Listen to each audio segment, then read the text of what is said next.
and welcome back to part 2 of the team walkthrough that I'm doing for Diamond and Pearl Battle Tower. We've seen a couple of the types of Pokemon that help you in the Battle Tower, like diverse, physical sweepers, special sweepers, fast sweepers, intimidation sweepers, and tanks. Now we're going to look at Pokemon with some notable abilities. Right, here goes. Here's Milotic with the ability of Marvel Scale. Your opponent will try and annoy you by using status problems, and with Milotic's Marvel Scale it boosts, it starts trying to sleep you, paralyze you, poison you, etc.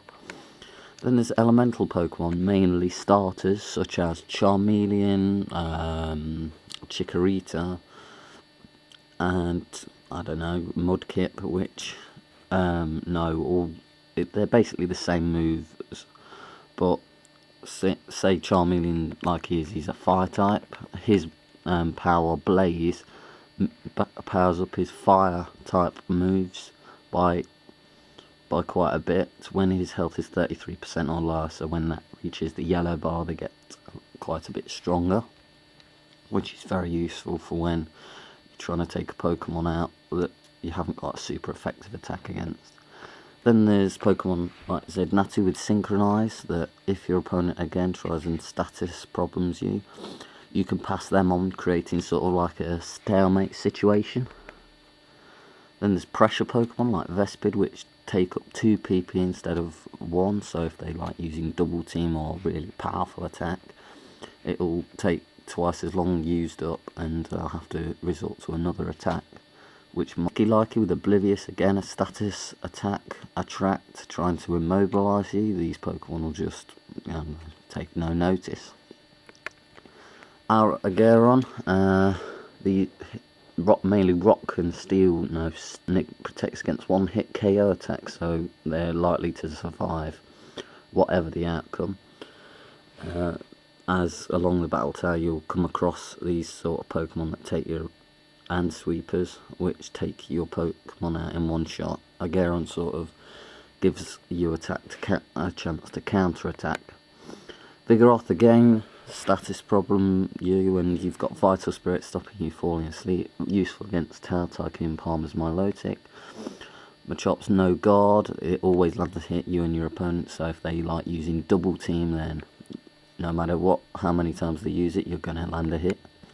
Purugly own Tempo, my personal favourite, so if they're confused, if your Pokemon are confused, they'll just snap right out of it, because they like using Confuse Ray and like that.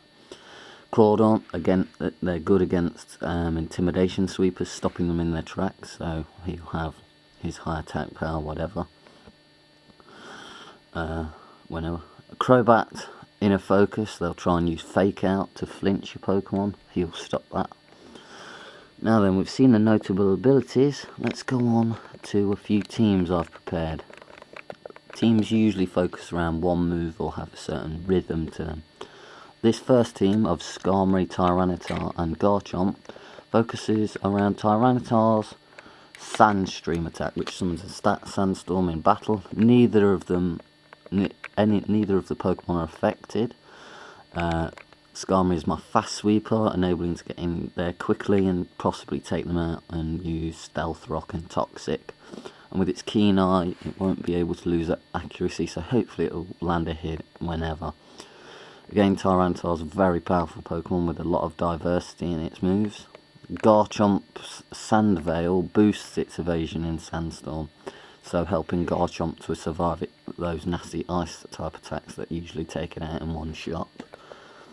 The next team that I'll be looking at is the team of Starmie, Electivire and Salamence. Basically, Starmie's my sweeper to take care of them, Electivire's my diverse, and Salamence is my intimidation sweeper.